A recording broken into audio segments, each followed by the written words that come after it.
बिस्मिल्लाहिर्रहमानिर्रहीम। अस्सलाम वालेकुम नाज़रीन, आप देख रहे हैं चैनल एस्ट्रोलॉजर मौज़म ख़ान और मैं हूं मौज़म ख़ान। आपको पता है जिस तरह के मैं हर दफ़ा कोई ना कोई एक नया चैप्टर लेकर आता हूं आपको सिखाने के लिए, तो बहुत दिनों से मुझे टीवी पर उस पर यूट्यूब पे कॉल्स आ रही थी, रिक्वेस्ट्स आ रही थी कि आप कोई ऐसी वीडियो क्यों नहीं बनाते जिसका डायरेक्टली कंसर्न पामिस्ट्री से हो। एस्ट्रोलॉजी की तो आपको तो रीडिंग आपकी वीडियोस बनाते ही रहते हैं। तो आज मैंने जो आपके लिए मुंतखब मौजू किया है वो ये है कि किस्मत की लकीर। और आई थिंक कि पामिस्ट्री के लोग इस चीज़ को ज़्यादा अच्छा समझते हैं और जानना भी चाहते हैं। सबसे पहले ये है कि हम किस्मत किसे कहते हैं। किस्मत की लकीर से मुराद ये कि वो लकीर जो हाथ में दौलत को ज़ाहिर करे, करियर को ज़ाहिर करे, प्रोफेशंस को ज़ाहिर करे, माल और दौलत के जमा करने को ज़ाहिर करे और हम उससे ज़हनी तौर पर आसूदगी कहें, इसे हम किस्मत की लकीर पढ़ते हैं। हाथ की लकीर में जो यहाँ से लेकर यानी कि कलाई के दरमियान से निकल कर ऊपर की तरफ ये लकीर जा रही है और इस मिडिल फिंगर की तरफ जा रही है, इसे किस्मत की लकीर कहते हैं। उसको आप इस तरह भी देख सकते हैं ताकि आपको ये पूरे तरीके से समझ आए कि ये लकीर कलाई के नीचे से गुजर रही है, निकली है और ये ऊपर की तरफ ट्रैवल करते करते करते करते ये मिडिल फिंगर की तरफ गई है। ये किस्मत की लकीर है। मैं समझता हूँ कि पामिस्ट्री में सबसे ज़्यादा पढ़ी जाने वाली लकीर ये है, क्योंकि हर आदमी जब भी पामिस्ट्री पढ़ना चाहता है तो वो सबसे पहले किस्मत की लकीर देखना चाहता है कि मेरी ज़िंदगी में किस्मत मेरी कैसी है, कितने पैसे मेरे पास इकट्ठे होंगे, मेरी ज़िंदगी में माली मामलात कैसे रहेंगे और उनके क्या रिज़ल्ट्स होंगे और मैं किस तरह की ज़िंदगी गुजारूंगा। इसलिए सबसे ज़्यादा ये लाइन पढ़ी जाती है। फिर इसके बाद शादी की लकीर जो है वो दूसरी सबसे इम्पॉर्टेंट है। जब शुरू से इब्तदाई ज़िंदगी से किस्मत की लकीर निकल कर कंटिन्यूसली टूटती नहीं है और रेगुलर बेसिस पर ऊपर की तरफ जाती है, तो इसका मतलब ये है कि आदमी अपनी इब्तदाई ज़िंदगी से ही एक ऐसे ख़ानदान में उसने जन्म लिया जहाँ पर वो पैदा हुआ, जहाँ पर उसे तमाम आसाइशें मुयस्सर थीं और फिर वो लाइन रेगुलर बेसिस पर ऊपर जाती रही। तो सही मुराद ये है कि जिस तरह उसकी ज़िंदगी आगे बढ़ती रही तो ख़ानदान वाले या अहले ख़ानदान या पेरेंट्स उसे वो सारी चीज़ें प्रोवाइड करते रहे जिसकी उन्हें ज़रूरत थी लड़के को। ऐसी लकीर मजमूई तौर पर बहुत अच्छी होती है और कम लोगों के हाथों पर देखने को मिलती है। जैसे अगर आप मेरी हाथों का लकीर देखें तो आपको वाज़ेह तौर पर नज़र आएगा कि नीचे से लकीर निकल रही है और पूरे ऊपर तक बिल्कुल रेगुलर बेसिस पर स्ट्रेट अवे जा रही है। तो ये एक ऐसी ज़िंदगी गुजारने की तरफ इशारा करता है जिसमें ज़िंदगी में बहुत ज़्यादा मुश्किलात नहीं आती। दूसरा, ये 3 हिस्सों पर बेस करती है। पहला हिस्सा जो है वो यहाँ से लेकर तो ब्रेन लाइन, ये जो दिमाग की लकीर है यहाँ पर ख़त्म हो जाता है। इसे हम कहते हैं मार्स का एरिया या plane of Mars. Mars palmistry में और एस्ट्रोलॉजी में ज़ाती जद्दोजहद करने की तरफ अलामात को बढ़ाता है। यानी कि वो तमाम लोग जिनके इस ख़ास एरिए में लक लाइन स्ट्रॉन्ग हो, तो इसका मतलब ये है कि उन्होंने बचपन से उनको असिस्टेंस तो मिली लेकिन उन्होंने अपनी ज़िंदगी में आकर अपनी ज़िंदगी को आगे बढ़ाया और अपनी खुद मेहनत करके अपनी जगह बढ़ाई। आमतौर पर 99% लोग, वो लोग जो पहले से अपनी ज़िंदगी को बदल कर एक नए एंगल से ज़िंदगी शुरू करते हैं, उनके हाथों में ये जो मार्स का मैदान है यानी कि ये जो एरिया है यहाँ तक और स्पेशली यहाँ तक आपकी किस्मत की लकीर टूट जाती होगी या लोगों की लकीरें टूटती है। जब टूटती है तो इसका मतलब है कि आदमी अपने ख़ानदान से जो उसे मिला उससे रवायती तौर पर हटकर कुछ अपना करना चाहा, क्योंकि Mars is the Lord of youth और ये सारे मामला जवानी में होते हैं। जब जवानी में होते हैं तो जवानी में आदमी खुद से अपना करियर बनाना चाहता है।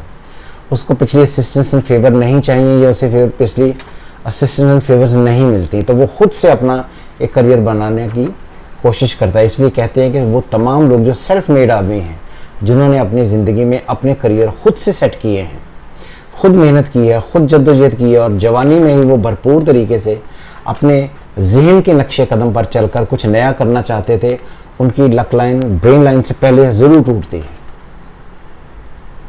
जब लाइन टूटती है तो इसका मतलब ये है कि आप अपनी जवानी में कुछ ऐसे डिसीजंस लेते हैं जिसकी वजह से आप अपने करियर को खुद चूज़ करते हैं।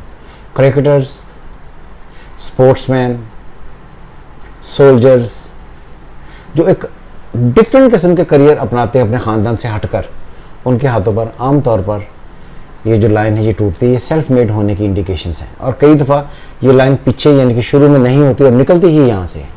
जब नहीं होती तो इसका मतलब ये है कि फिर भी ख़ानदान की सपोर्ट और फेवर्स उसे बहुत ज़्यादा नहीं मिली, उसने ख़ुद अपनी ज़िंदगी को आगे बढ़ाकर एक नए स्टेप्स लेकर उसको ज़िंदगी चलाने की कोशिश की। इसलिए ये एरिया है जो मैं आपको इस वक्त डॉट लगाकर बताने लगा हूँ, इन दो एरियाज़ में अगर लक लाइन आपकी टूटती है तो आप ये समझ लें कि आप पूरे तरीके से एक सेल्फ मेड आदमी हैं और आपने अपनी ज़िंदगी में अपना करियर ख़ुद से चूज़ किया है। कुछ लोग ये क्वेश्चन करते हैं हमें कि क्या मैं पैदाइशी तौर पर लकी था या मैं बाद में लकी हुआ। अब ये बता सकते हैं तो इसलिए ये याद रखें कि जो लोग हमेशा से एक सीधी लकीर लेकर आखिर तक पैदा होते हैं, जैसे मैंने पहले ये लकीर बनाई यहाँ से शुरू और सीधी रहे, तो ये लोग पैदाइशी तौर पर लकी हैं। लेकिन जब ये यहाँ पर टूटकर आगे बने तो ये इंसान की अपनी ज़ाती कोशिशों काविशों की वजह से ज़िंदगी में कामयाबियाँ आती हैं।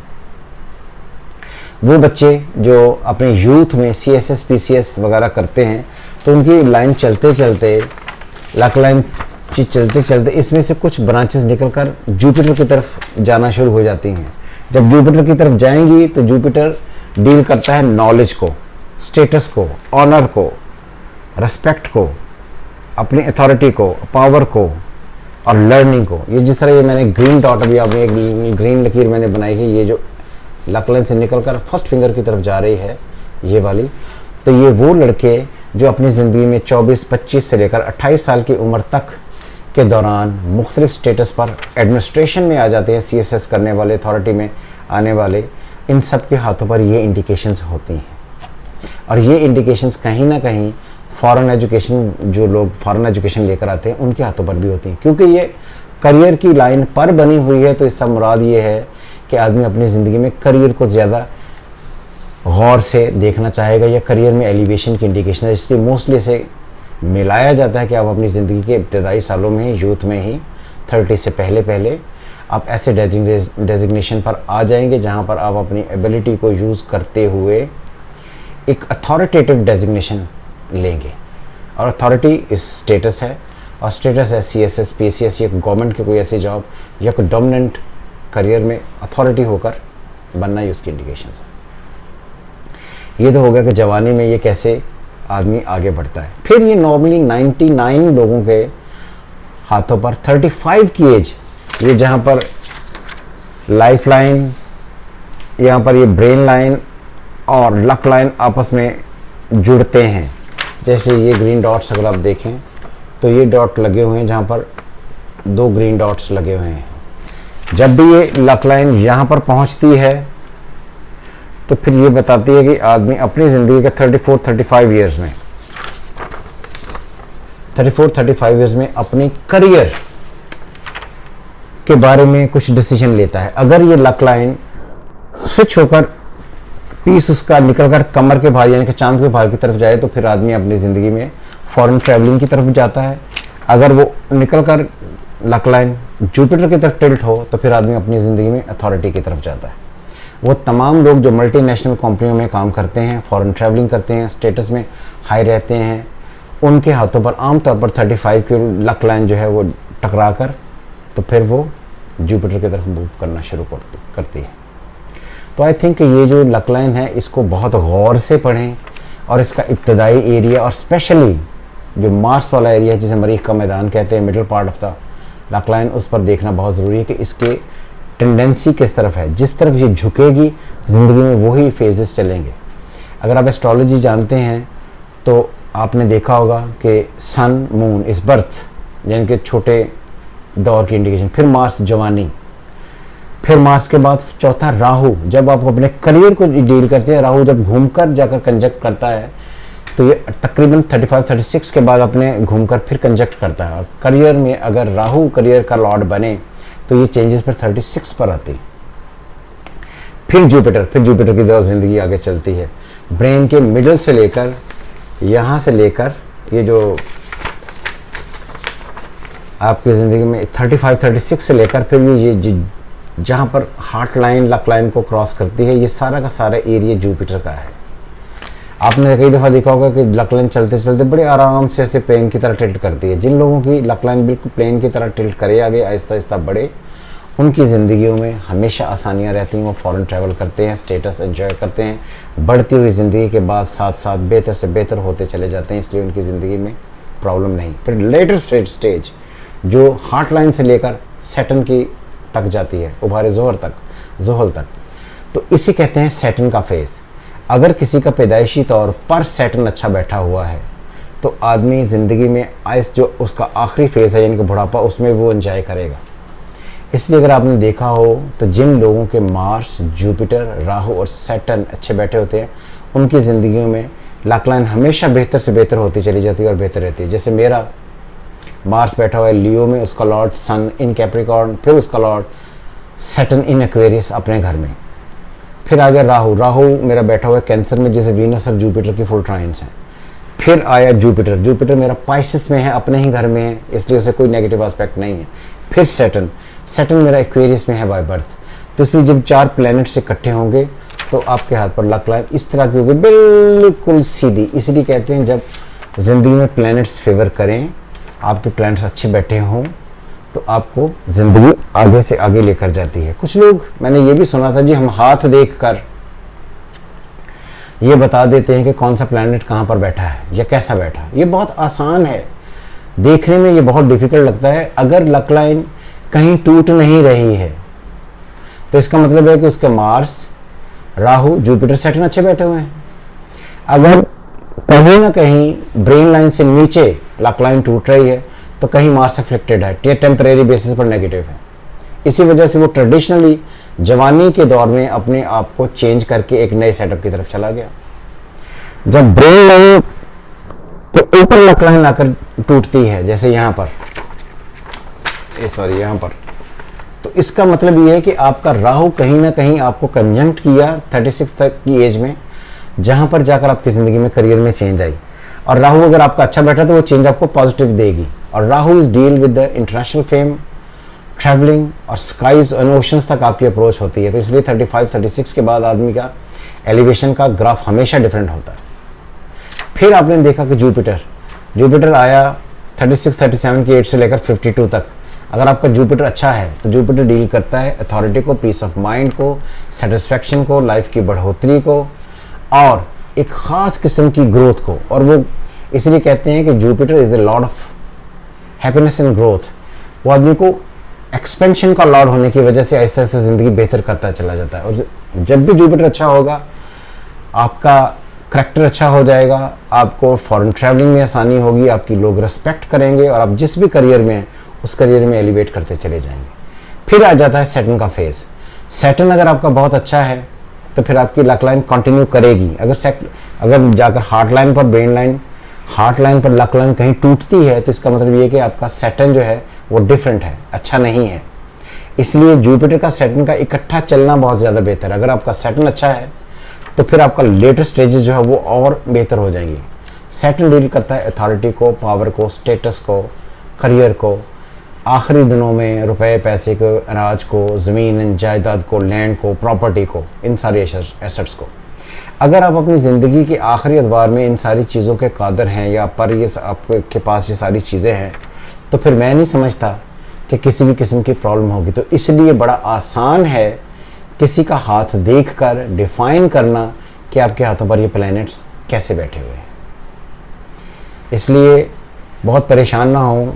इंडियंस बहुत सारे क्लेम्स करते हैं, कुछ हमारे यहाँ पर भी हैं जो क्लेम्स करते हैं कि जी मैं हाथ देकर ही बता देता हूँ कि प्लैनेट्स कहाँ कहाँ पर बैठे हैं।